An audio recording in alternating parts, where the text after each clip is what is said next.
हे दोस्तों, आज के वीडियो में हम बात करेंगे रिस्क मैनेजमेंट के बारे में and how to properly calculate position sizing. और ये बहुत ही इंपॉर्टेंट कंसेप्ट है। नो मैटर आप कौन से इंस्ट्रूमेंट में ट्रेड करते हो, स्टॉक्स हो सकते हैं, फॉरेक्स, फ्यूचर्स, बॉन्ड्स या क्रिप्टो, सभी जगह पर ये कंसेप्ट अप्लाई होती है। उसी बारे में हम इस वीडियो में डिटेल में डिस्कस करेंगे। So guys, welcome to investors not YouTube channel.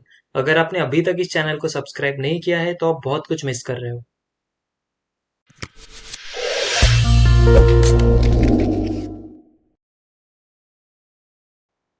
पहले बात करते हैं कि रिस्क मैनेजमेंट क्यों इंपॉर्टेंट है ट्रेडिंग में।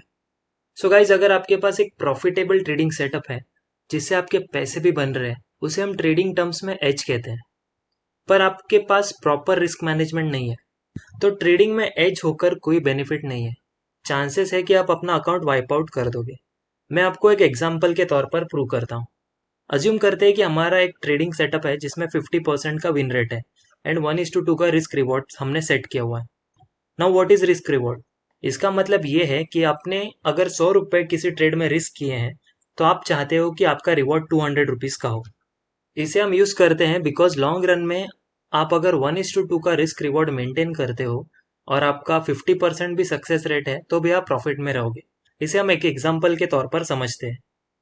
अब दो ट्रेडर्स का एग्जाम्पल लेते हैं, trader A and trader B.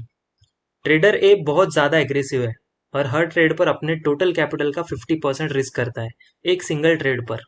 Trader B, जो कि एक कंजर्वेटिव ट्रेडर है, अपने टोटल कैपिटल का सिर्फ 1% रिस्क लेता है सिंगल ट्रेड पर। तो सिंप्लिसिटी के लिए हम अज्यूम करते हैं कि दोनों के अकाउंट में 1 लाख का कैपिटल है जो वो ट्रेडिंग के लिए यूज करते हैं, और दोनों ट्रेडर्स का 50% का विन रेट है। यानी कि 10 में से 5 बार उनके ट्रेड सक्सेसफुल हुए और 5 बार फेल हुए। तो लेट्स से उनका ट्रेड्स कुछ इस तरह से वर्कआउट हुए: 3 बार लॉस, 2 विन, 2 लॉस और फिर 3 बार विन। 50% टाइम उनके ट्रेड सक्सेस थे और 50% टाइम फेल थे। तो जैसे कि हमने पहले बात की थी कि ट्रेडर ए बहुत ज्यादा एग्रेसिव है, 50% रिस्क लेता है सिंगल ट्रेड पर, जो हुए 50,000 रुपीज। तो पहले 2 ट्रेड में ही उसका स्टॉप लॉस हिट हो जाता है और उसका अकाउंट जीरो हो जाता है और उसे आगे ट्रेड करने का मौका ही नहीं मिलता। अब ट्रेडर बी, जो कि कंजर्वेटिव है एंड टोटल अकाउंट का सिर्फ 1% रिस्क करता है, जो हुए 1,000 रुपीज। तो उसके ट्रेड्स कुछ इस तरह से वर्कआउट हुए: पहले 3 ट्रेड में उसका भी स्टॉप लॉस हिट हुआ, पर सिंस उसका रिस्क कम था उसका अकाउंट वाइप आउट नहीं हुआ। अब आगे के ट्रेड्स कुछ इस तरह से चलते हैं: 2 विन, फिर 2 लॉस एंड लास्ट में 3 विन। 10 ट्रेड्स के एंड में ट्रेडर बी को 5,000 का प्रॉफिट हुआ। इस एग्जाम्पल से आपको पता चला कि सिर्फ प्रॉफिटेबल सिस्टम होना काफी नहीं है। ट्रेडर ए एंड बी दोनों के पास प्रॉफिटेबल सिस्टम था, पर ट्रेडर ए के पास रिस्क मैनेजमेंट नहीं था तो उसका अकाउंट वाइप आउट हो गया।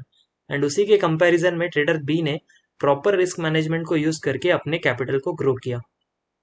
तो अब सवाल ये आता है कि हम कैसे अपने ट्रेड्स को प्लेस करें जहां पर अगर हमारा स्टॉप लॉस हिट भी होता है तो 1% से ज्यादा कैपिटल का लॉस ना हो।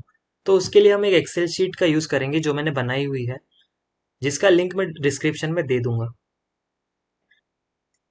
तो दोस्तों, ये है वो एक्सेल शीट जिसके बारे में मैं बात कर रहा था। यहाँ पर जो ब्लू में हाईलाइटेड कॉलम से आपको वही फिलअप करने हैं, बाकी सारे डिटेल्स प्री पॉपुलेट हो जाएंगे। ठीक है, तो कंसिडर करते हैं कि आपका टोटल अकाउंट कैपिटल है 1 लाख रुपीज, जो मैं यहाँ पे एंटर करता हूँ 1 लाख। तो आपका ये जो परसेंटेज रिस्क, 1% रिस्क जो आपको लेना है वो यहाँ पर पॉपुलेट हो जाएगा। नेक्स्ट है बाइंग पॉइंट और स्टॉप लॉस। तो अगर आप कोई स्टॉक ले रहे हो 500 रुपीज का, आपने एक स्टॉप लॉस सेट किया हुआ है 475 का, तो उस हिसाब से आपको कितने शेयर्स उस स्टॉक में लेने चाहिए जिससे कि आपका ये सिर्फ 1% लॉस तक ही सीमित रहे अगर इनकेस आपका स्टॉप लॉस हिट होता है। तो आपको शेयर्स खरीदने हैं 40 शेयर्स। आप 1 लाख में से टोटल कितना कैपिटल वो शेयर में एलोकेट होगा? 20,000 का। तो वही डिटेल समरी में आप यहाँ पर देख सकते हो। बाइंग पॉइंट 500 रुपीज, आपके रिस्क मैनेजमेंट के हिसाब से आपको इसमें 40 शेयर्स मिलेंगे। स्टॉप लॉस है आपका 475, और नीचे आपका पोटेंशियल प्रॉफिट एंड लॉस का मैंने कैलकुलेशन पेस्ट किया हुआ है। अभी यहाँ पर आर जो है वो आपका बाइंग प्राइस और स्टॉप लॉस के बीच का गैप है। तो यहाँ पर आपका 500 रुपीज का प्राइस है तो इन दोनों के बीच का स्टॉप लॉस जो आपका 25 रुपीज है वो आर मल्टीपल्स में कंसिडर किया जाएगा। तो अगर आपका 1:2 का रिस्क रिवॉर्ड है तो आपको प्रॉफिट बुक करना है 550 रुपीज पर, जहां पर आपको 2,000 का प्रॉफिट होगा, और स्टॉप लॉस आपका 475 का है जहां पे 1,000 का लॉस होगा। तो बेस्ड ऑन योर चार्ट और टेक्निकल एनालिसिस आप रिस्क रिवॉर्ड यहाँ पर सेट कर सकते हो, या फिर पहले से ही देख सकते हो कि क्या जो स्टॉक में आप पोजीशन बना रहे हो उसका पोटेंशियल इसमें से किसी रेशियो को हिट करने का है क्या। अगर 1:2 के नीचे है तो मैं रेकमेंड करूंगा वो स्टॉक में एंट्री ना ले। तो अब और एक एग्जांपल लेते हैं, आपका कोई स्टॉक है समझो 1000 रुपीज का, और आपने यहाँ पर स्टॉप लॉस सेट किया हुआ है 800 रुपीज का लॉन्ग टर्म के लिए। टोटल कैपिटल आप इन्वेस्ट कर रहे हो, उससे जो स्टॉप लॉस की दूरी है वो बहुत ज़्यादा है। मैंने ये एक्सेल शीट ऐसे डिज़ाइन की है कि इन केस आप कोई स्टॉक में पोजीशन बना रहे हो तो वो स्टॉप लॉस आपको देखना है क्या वो बहुत ज़्यादा दूर तो नहीं है। तो यहाँ पर आप देखो, अगर मैं इसको 900 करता हूँ तो भी आपका यहाँ पे स्टॉप लॉस बहुत ज़्यादा हो जाता है, 920। ओके, तो किसी भी टाइम पर आप जो भी अमाउंट इन्वेस्ट कर रहे हो उसमें स्टॉप लॉस आपका 10% से नीचे होना चाहिए। तो टू समराइज, ये एक्सेल शीट आप ऑफलाइन भी डाउनलोड कर सकते हो। आपको बस यहाँ पे हाउ टू यूज ट्रैकर में जाना है, यहाँ पे क्लिक करना है, click on the file, select make a copy. यहाँ पर आप फाइल में क्लिक करके मेक अ कॉपी करके आप इस फाइल को अपने गूगल शीट पर कॉपी कर सकते हो।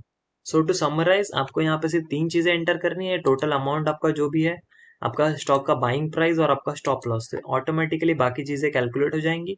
इससे आपको ये डिसाइड करने में आसानी हो जाएगी कि आपको कितने शेयर्स बाय करने हैं उस पर्टिकुलर स्टॉक में, और आपका रिस्क लिमिटेड रहेगा। So guys, final summary in short, आप कभी भी ट्रेडिंग में 1% से ज्यादा का कैपिटल एक ट्रेड में रिस्क ना करें। अब ये वैल्यू आपको सेट करनी है, जरूरी नहीं है कि 1% हो, आप इसे 2% भी रख सकते हो। ये कंप्लीटली इंडिविजुअल टू इंडिविजुअल पर डिपेंड करता है। और ध्यान देने वाली बात यह है कि जितना टाइट आपका स्टॉप लॉस होगा उतनी बड़ी आपकी पोजीशन साइज होगी, और उसका एकदम उल्टा, जितना दूर आपका स्टॉप लॉस होगा उतनी आपकी पोजीशन साइज कम होगी। सो जैसे जैसे आप रिस्क मैनेजमेंट को ट्रेडिंग में यूज करने लग जाते हो, आपके ट्रेड्स की पोजीशन भी ऑटोमेटिकली मैनेज हो जाएंगी, और इससे आप अपने ट्रेडिंग सिस्टम पर कॉन्फिडेंटली काम कर सकते हो। तो गाइज, मैं उम्मीद करता हूँ कि इस वीडियो से आपको कुछ वैल्यू ऐड हुई होगी, और स्टॉक्स खरीदने और बेचते समय रिस्क मैनेज करना क्यों जरूरी है इसकी आइडिया आपको मिली होगी। तो अगर आपको ये वीडियो पसंद आया हो तो थम्स अप पर क्लिक जरूर करें और चैनल को सब्सक्राइब करना ना भूलें। हम हर वीक ऐसी वीडियोस पोस्ट करते हैं। So guys, thanks for watching. I hope this session was informative to you.